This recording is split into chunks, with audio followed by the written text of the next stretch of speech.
오늘은 누가복음 강의 23번째 시간으로 본문은 4장 1절에서 4절입니다. 누가복음 4장 1절에서 4절 제가 봉독하겠습니다. 예수께서 성령의 충만함을 입어 요단강에서 돌아오사 광야에서 40일 동안 성령에게 이끌리시며 마귀에게 시험을 받으시더라. 이 모든 날에 아무것도 잡수시지 아니하시니 날수가 다함에 줄이신지라. 마귀가 이르되 네가 만일 하나님의 아들이거든 이 돌들에게 명하여 떡이 되게 하라.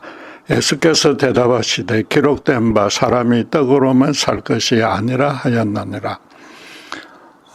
예수님은 십자가에서 바쳐질 제물이 되기 위해서 스스로를 죄인의 자리에까지 낮춰서 요한에게 물세례를 받았습니다. 그때 하늘에서 성령이 임하고 또 성부 하나님의 내 사랑하고 기뻐하는 아들이라는 음성이 들렸습니다.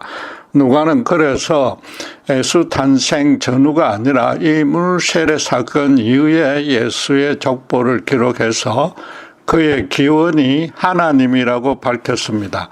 예수님이 마리아에게 성령으로 잉태되어서 완전한 인간으로 이 땅에 오셨으나 근본 본체는 성자 하나님이란 뜻입니다.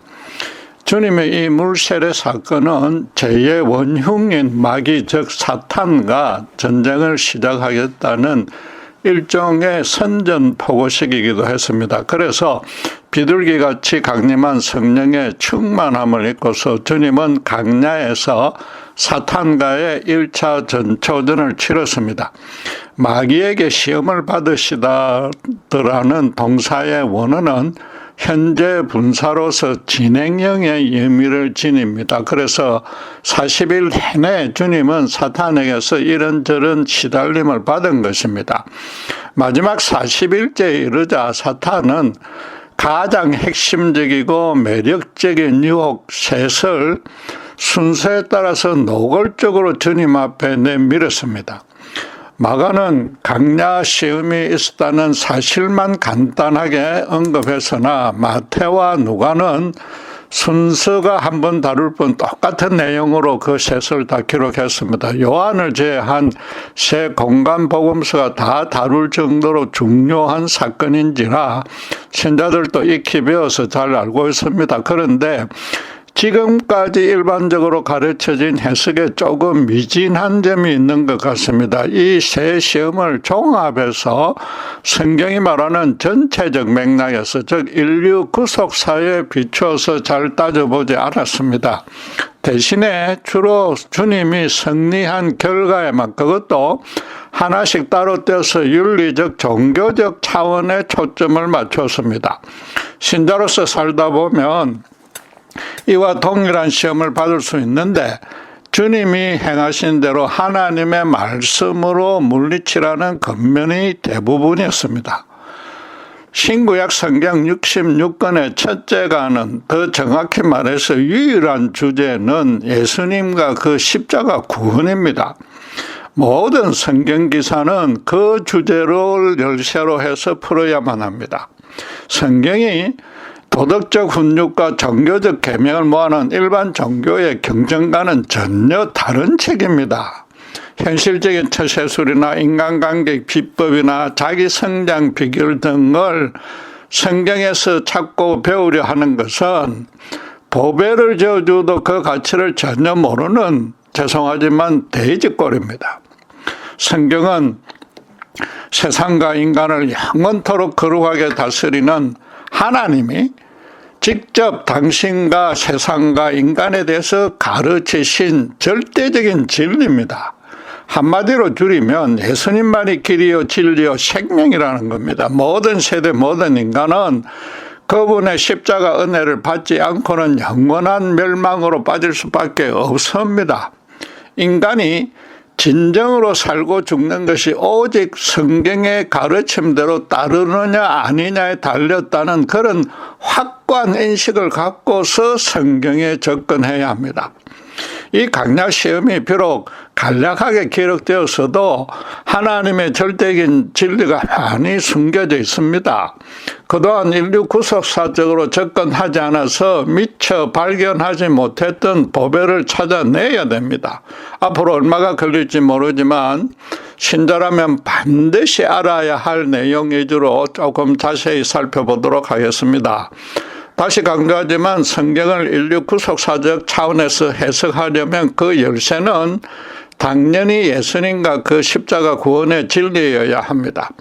그렇다고 신학적 진리나 기독교 교리에 정통해야만 그 열쇠를 얻을 수 있는 것은 아닙니다. 성경은 아주 정밀한 책이라서 1차적으로 그 본문만 잘 살펴봐도 십자가와 연결되는 맥락을 발견할 수 있습니다. 지금껏 윤리적 종교적 가르침에 집중한 것도 성경의 앞뒤 문맥은 물론이고 본문조차 면밀하게 살피지 않았기 때문입니다. 예수님이 시험에서 승리한 결과에만 집중했지 승리하게 된 배경과 그 과정은 지나쳤던 것입니다. 지금 본문은 가장 먼저 예수님이 성령의 충만함을 입어 요단강에서 돌아와서 광야에서 40일 동안 성령에게 이끌려 시험받았다고 증언합니다. 이 첫 말씀에서부터 세 가지 시험을 정확히 해석할 힌트를 찾아낼 수 있습니다. 요단강에서 물세례를 받으신 것이 사탄과의 전투를 위한 출정식이었다면 이 시험은 당연히 그 첫 번째 전투였습니다. 삼위 하나님이 태초부터 마련해 놓은 구원 계획을 성자 하나님이 실현하기 시작한 것이며 또 그래서 성령이 그 사역에 함께 했다고 두 번이나 언급한 것입니다. 이후 3년간도 주님은 모든 사역을 새벽마다 성령의 인도를 받아 성부께 기도한 후에 행하셨지 상황에 따라서 임기응변식으로 대응하지 않았습니다. 그런 사실을 당신께서 요한복음 5장 19절에 이렇게 스스로 밝혔습니다. 내가 진실로 진실로 너희에게 이르노니 아들이 아버지께서 하시는 일을 보지 않고는 아무것도 스스로 할 수 없나니 아버지께서 행하시는 것을 아들도 그와 같이 행하느니라 라고 합니다. 바꿔 말해서 사탄이 광야에서 예수님을 우연히 만나서 얼떨결에 시험한 것이 아니라는 말입니다. 사탄 또한 너무나 영악하기에 나름대로 자신만만한 계획을 갖고서 40일 내내 주님을 떠나지 않은 것입니다. 그러나 더 확실한 사실은 진리는 주님이 성령과 함께 처음부터 끝까지 계획하셨던 것이며 시험받을 장소인 광야도 주님이 정하신 것입니다. 광야를 택하신 데는 여러 이유가 있지만 우선에 가장 첫 시간을 해서 기본적인 뜻 두 가지만 살펴보겠습니다. 첫째로 광야는 전통적으로 사탄이 기거하는 장소로 간주되었기 때문입니다. 이스라엘은 레위기 16장 22절 말씀대로 1년에 한 차례 대속죄일에 모든 백성의 모든 죄를 속죄양에게 전가하여서 그 양을 광야로 들여보냈습니다. 죄의 원흉이자 시발점인 사탄에게 그 죄책을 되돌려 준다는 의미였습니다. 지금도 주님이 대속죄일의 희생양과 같은 이치가 되어서 사탄이 기거하는 장소로 찾아간 것입니다. 세례 요한이 칭한 대로 세상죄를 지고 가는 하나님의 어린 양으로서 사탄에게 인류의 모든 죄책을 돌려주려고 광야를 택한 것입니다. 둘째는 본문에 기록된 그대로 40일간 금식을 하기 위해서 먹을 것이 전혀 없는 광야를 택하신 것입니다. 주님이 주변에 먹을 것이 많으면 금식을 하지 못하기에 어쩔 수 없이 금식할 수밖에 없는 것을 택한 것은 물론 아닙니다.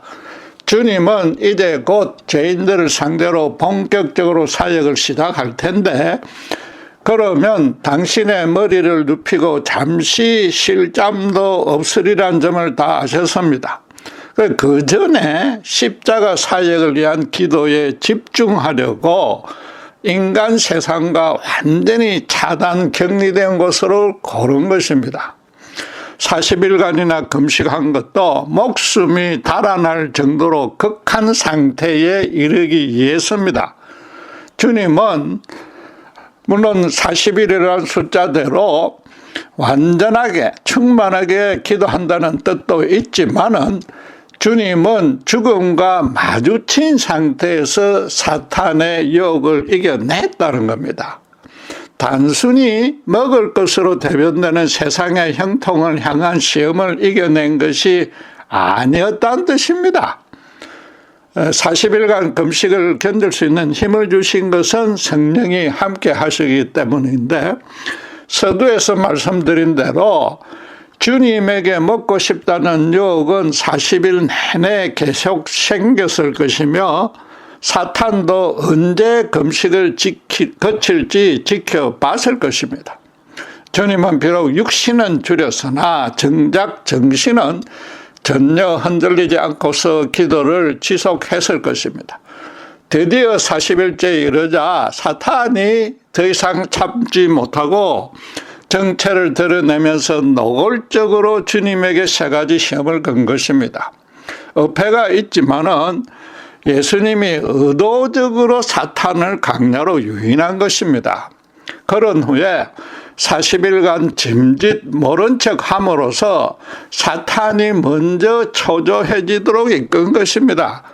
따라서 이 사건은 사탄이 예수님을 시험했다기보다는 예수님이 사탄을 시험한 셈입니다.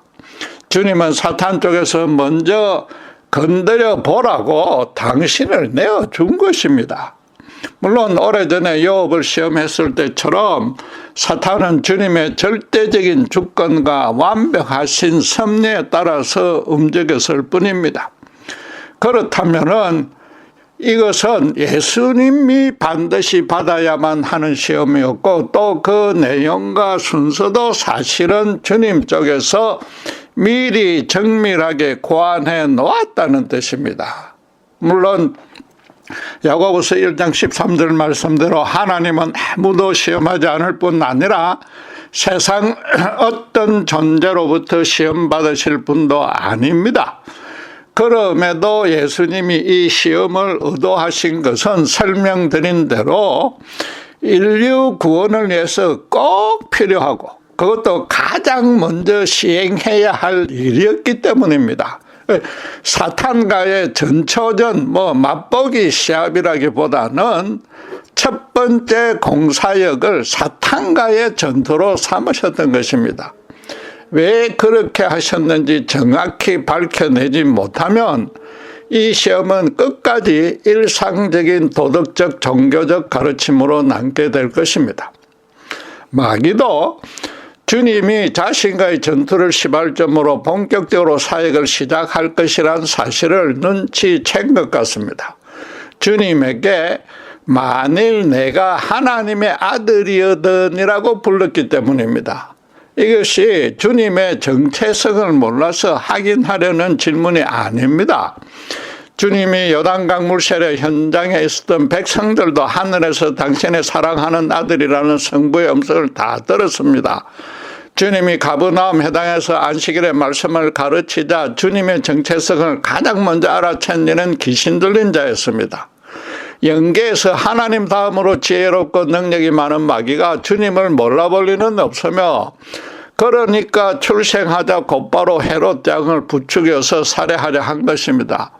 물론 마귀가 구약 성경에는 하나님이 세운 왕이나 종들을 종종 하나님의 아들이라고 칭했기 때문에 주님이 하나님의 본체라는 것까지는 정확히 몰랐을 수 있습니다. 어쨌든 하나님이 이 땅에 보낸 메시아인 줄은 알았기에 그 능력이 얼마나 되는지, 또 무슨 계획을 가졌는지 궁금해서 미칠 지경이었을 것입니다.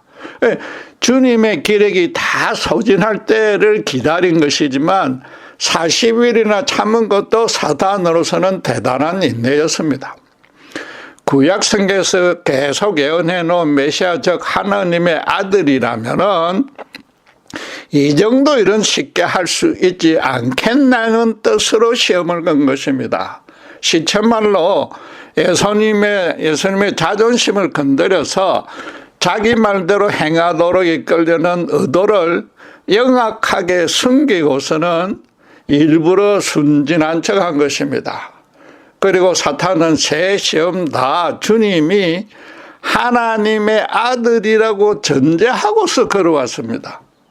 그렇다면은 사탄이 십자가에 죽으시고 부활하여 죄인을 구원할 것이라는 계획까지는 구체적으로 몰랐어도 주님의 구원 사역을 해방할 만한 어떤 결정적인 포인트 세 가지는 정확히 꿰뚫고 있었다는 뜻입니다. 이 시험은 그래서 메시아의 신 예수님만이 받아야 하는 차원이었고 또 주님이 하나님이셨기에 그 세 번을 다 너끈히 이겨낼 수 있었던 것입니다. 예수님이 사탄의 그런 의도를 모를 리 없었으며 아니 그렇게 새 시험을 걸어오도록 이미 계획되어 있었던 것입니다. 이건 저의 자의적인 추측이 절대 아니며 성경 전체를 관통해서 따져보면 그런 해석이 도출될 수밖에 없습니다. 바로 그런 추적을 지금부터 해나가려고 하는 것입니다. 예수님은 성령으로 잉태되었으나 완전한 인간이셨기에 이 시험은 당연히 나사렛 예수로서 겪은 개인적이고 인간적인 체험도 됩니다. 그 시발과 과정과 결과를 알고 있는 분은 예수님 뿐입니다. 복음서에 기록된 계기는 주님이 제자들에게 간정식으로 가르쳐 주었기 때문입니다. 바꿔 말해서 사탄이 예수님의 제자들에게는 이런 싸움을 직접 걸어오지 않을 것이며 제자들도 굳이 광야로 들어가서 40일을 금식하며 사탄과 맞짱 뜰 생각도 하지 않을 것입니다. 그럼에도 주님이 자세히 알려주신 까닭은 이 시험이 당신에게만 해당되는 것이 아니라 앞으로 당신의 제자로서 살아가려면 그 방식과 정도는 각기 달라도 이와 비슷한 시험을 직접 간접적으로 겪을 것이기 때문입니다. 그렇다고 해서 계속 말하자면 향후 모든 신자들을 그대로 따르려는 가르침을 주려는 것이 1차적인 목적이 아니었단 말입니다. 그 전에 더 중요하게는 당신께서 모든 신자를 대신해서 그 새 시험을 가장 먼저 이겨내셨다는 것과 또 그 승리의 과정은 물론이고 의미를 정확하게 알게 해주려는 뜻이었습니다. 쉽게 말해서 주님은 이 세 시험 모두를 두 가지 신분과 위치에서 감당하셨다는 것입니다.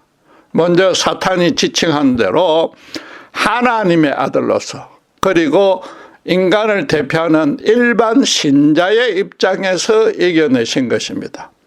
그동안 교회에서 받은 가르침이 조금 미진했던 까닭이 이 둘 중 신자의 입장에서만 그것도 승리한 결과에 집중해서 접근 해석했기 때문입니다.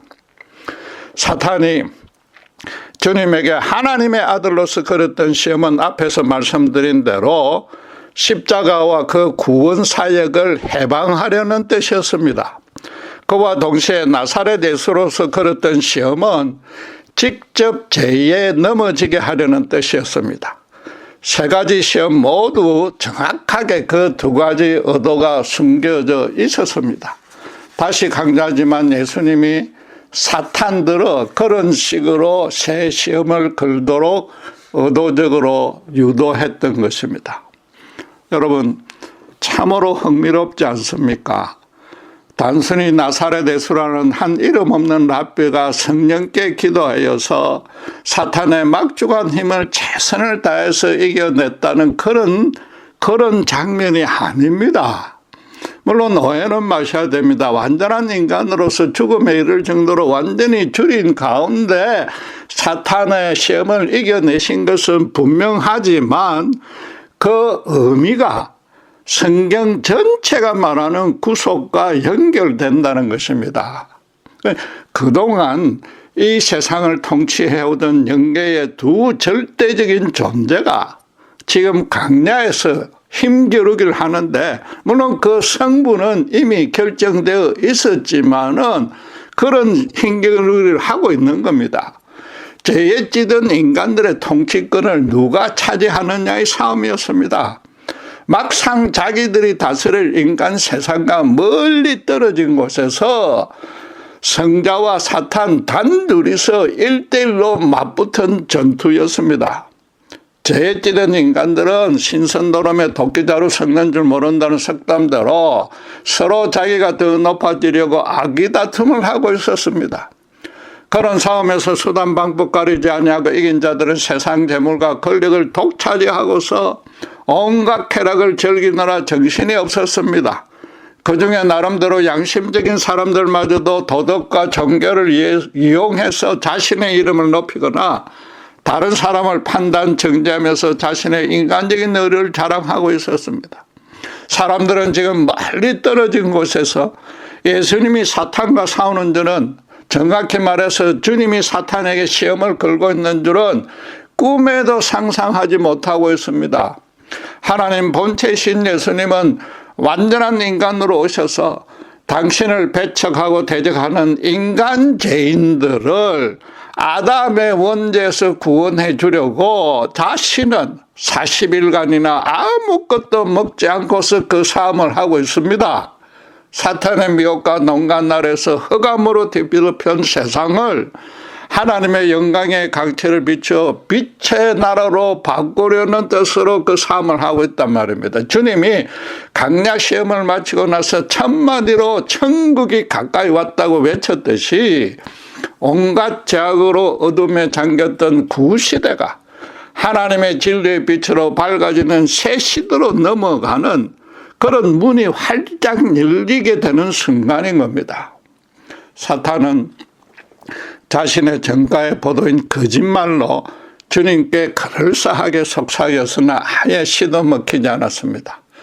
세 번의 싸움이 완전한 패배로 끝나자 틀림없이 사탄은 크게 주눅이 들면서 예수가 자기를 완전히 멸하지 않은 것만도 다행이라고 여겼을 것입니다.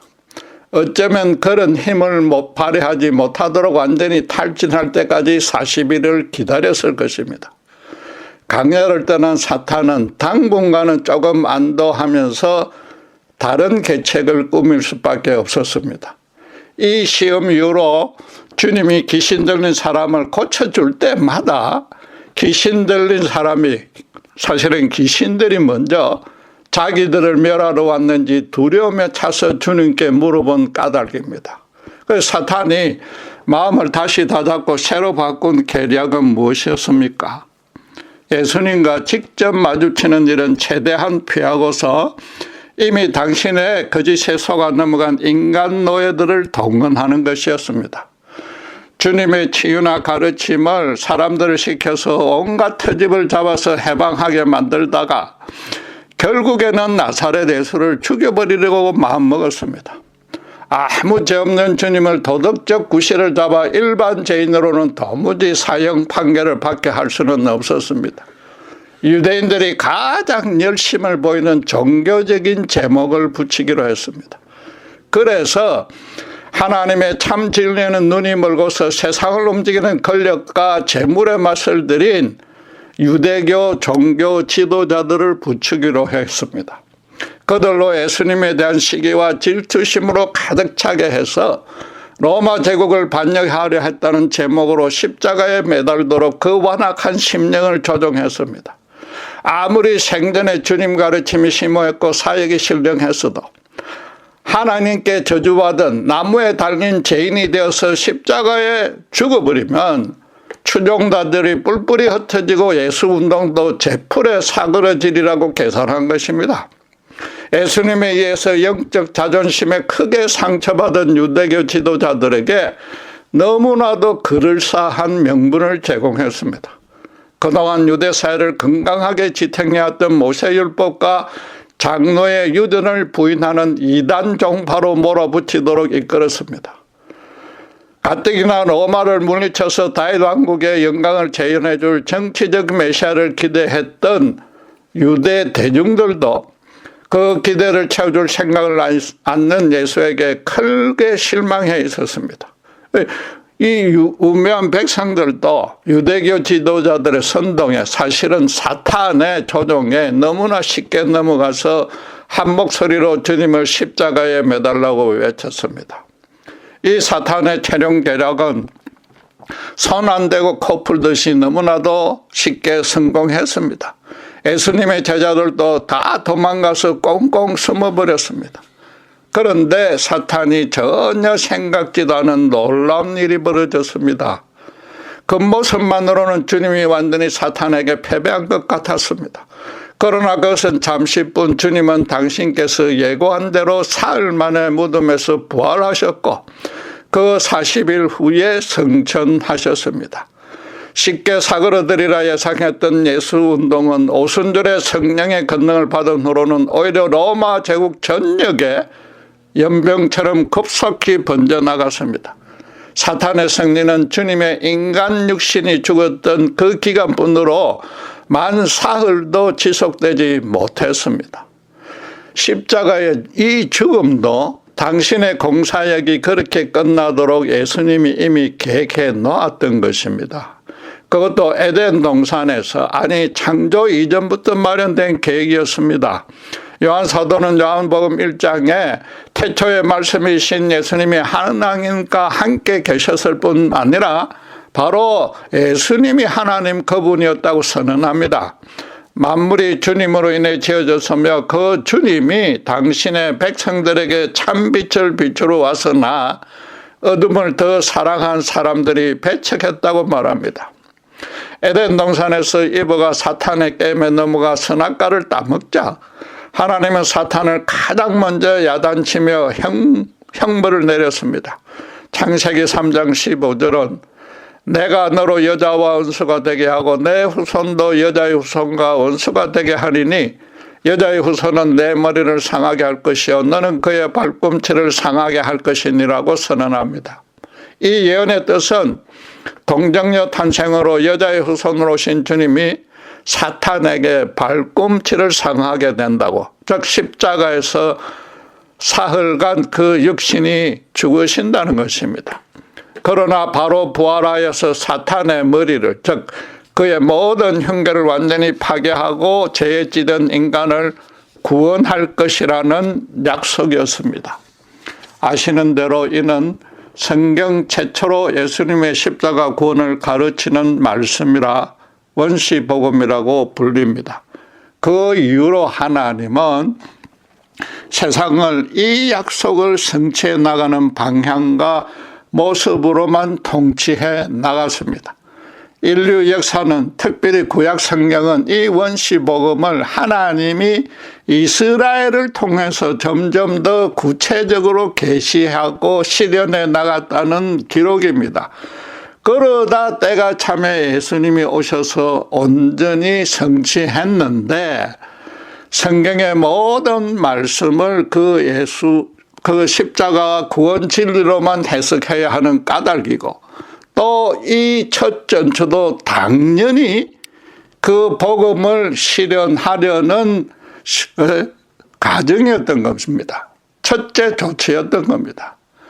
사탄은 주님과 처음으로 맞붙은 강야시험에서 패배함으로써 십자가로 자기 계략을 바꿨다면은 사실상 강야에서부터 주님이 사탄이 그렇게 하도록 이끌었던 것입니다.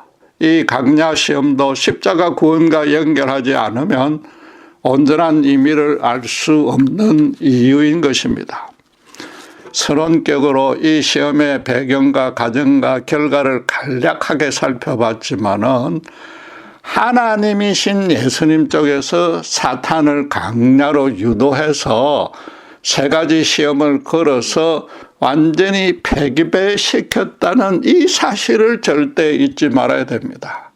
그리고 그 사탄의 세 가지 시험은 주님의 정체성이 하나님의 아들인지 사탄이 알아보려는 정도가 아니고 주님의 사역을 해방하여서 제대로 하지 못하게 할 목적으로 달콤한 거짓말로 유혹한 것입니다. 어폐가 있지만 주님은 그래서 거짓의 아비인 사탄의 머리 꼭지 위에 서서 시체말로 오히려 거짓으로 속인 색입니다. 사탄에게 대답한 말씀이 거짓말이었다는 뜻이 아니라 쉽게 말해서 40일이나 금식하여서 완전히 탈진한 모습을 보여주었다는 것입니다. 주님이 일부러 영광했다면 영악한 사탄도 그런 정도는 구분할 줄 알았을 것이므로 실제로 주님의 육신적인 생명이 오락가락할 단계에 이르렀습니다. 어떤 시험이든 넘어질 수밖에 없을 것이라고 사탄으로 오판하게 만든 겁니다.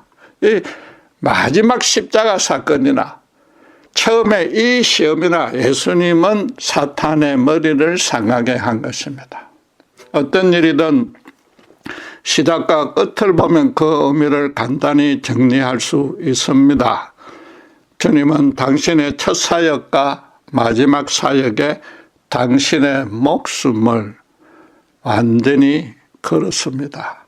사탄과의 시험을 이겨내신 것이 당신 자신의 신실하고 흔들림 없는 믿음을 드러내려는 단순한 뜻이 아니었습니다. 그분이 사탄에게 진다는 것은 아예 상상도 하지 못합니다.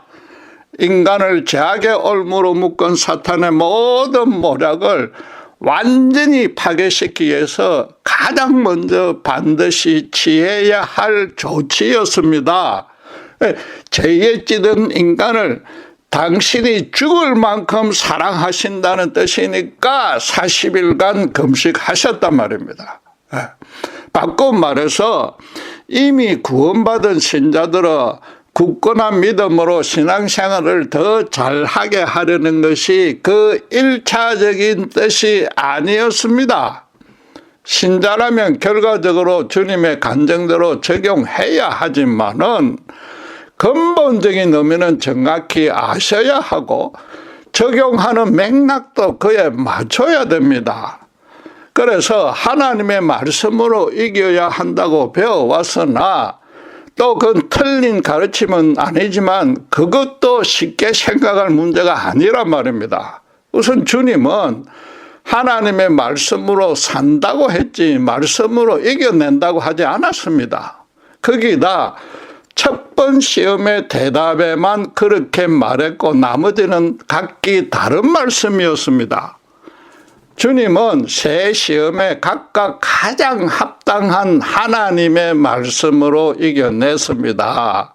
그러나 우리 중에 아무리 믿음이 좋아 성경에 능통한 신자라도 자기가 겪는 모든 시험에 각각 합당한 말씀을 쉽게 찾지도 알지도 못합니다. 만약 아무 성경 말씀이라도 갖다 대기만 하면 이길 수 있다라고 얘기하면 그 말씀은 일종의 주문이 되어버립니다. 신자는 시험의 기원이 사탄이든 세상이든 다른 사람이든 나아가서 자기 본성 중 어느 것이 되었든지 간에 모든 시험을 기도로 이겨내야 하고 그 편이 더 옳고 성경적입니다. 우리가 믿음으로 기도하는 근본 바탕은 성자 하나님이신 예수님이 인간으로 오셔서 당신의 목숨을 우리를 위해 내어주셨다는 겁니다. 그걸 붙들고 기도하는 겁니다. 말하자면 주님의 십자가 구원을 위해서 주님이 이 세 번의 시험을 이겼기에 믿음으로 예수님의 이름으로 기도하면 그 십자가 사랑을 붙들고 기도하면 어떤 시험에도 이길 수 있는 겁니다. 신자란 하나님 그분이 자신을 위해서 당신의 생명을 내어주신 그 크신 사랑과 은총 안에 영원히 기거하는 자입니다. 그런데 어떻게 먹고 마실 것이 부족하다고 실망 좌절할 수 있겠습니까? 혹시라도 시험에 넘어가 죄를 저질렀어도 곧바로 진심으로 겸손히 십자가에 엎드리면 깨끗이 용서받고 다시 그분을 향한 믿음으로 살아갈, 즉 말씀으로 살아갈 힘을 얻습니다.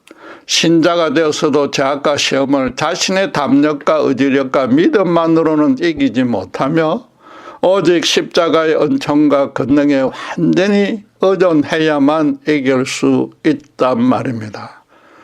사탄의 새 시험을 주님은 죽음을 마주친 상태에서 이겨냈습니다. 우리가 정말로 주님의 본을 받으려면은 어떤 시험에도 자기 목숨을 걸더라도 절대 주님을 포기하지 않아야 되는 겁니다. 예수를 믿는다는 믿음은 정말로 자신의 생명을 걸고서 사랑하고 순종해야 하는 실험입니다. 단순히 교회에서 행하는 종교생활에 성실했다고 해서 또 이전에 불신자 시절보다 죄를 조금 덜 짓고 세속적인 타락에서 조금 더 깨끗해지는 정도가 믿음이 아니란 말입니다. 예수를 믿어서 신자가 되었다는 그 신분과 특권이 얼마나 대단한 줄 정확히 알고서 그에 합당하게 살아가는 것이 믿음입니다. 그래서 어떤 시험과 고난과 문제도 바울처럼 이겨내야 됩니다. 바울은 고린도서 5장 1절에 이렇게 선언했습니다. 만일 땅에 있는 우리의 장막집이 무너지면 하나님께서 지으신 집이 곧 손으로 지은 것이 아니요 하늘에 있는 영원한 집이 우리에게 있는 줄 아느니라. 기독교 신앙의 최고 핵심이자 신자가 가져야 할 믿음의 첫째 기초는 영생과 부활이라는 인생의 정답을, 아니 확정된 결과를 이미 지고 있다는 것입니다. 그래서 이 땅에서 사탄의 시험까지 포함해서 어떤 것도 전혀 두려워하지 않게 최소한 평안을 잃지 않게 되는 겁니다. 이제 그 새 시험에 대해서 예수님이 하나님의 아들로서 또 인간의 대표로서 구체적으로 어떻게 이겨냈는지 그 의미가 무엇인지 하나씩 살펴보도록 하겠습니다. 기도하겠습니다. 하나님의 진노를 받아 죽을 수밖에 없었던 천하의 죄인을 예수님의 십자가 대속 죽음으로 구원해 주신 은혜 참으로 감사합니다. 그 구원에 숨겨진 법에 같은 의미만이 우리를 참 생명과 진리로 살아가게 하는 힘이 될 줄 믿습니다. 날마다 성령님이 저희들에게 지혜와 분별력을 부어주셔서 성경을 목숨 걸고 읽고 묵상하면서 어떤 제약과 시험도 바울처럼 목숨 걸고 이겨낼 수 있도록 저희들을 인도해 주시옵소서. 감사합니다. 우리 주 예수 그리스도 이름으로 기도드렸습니다.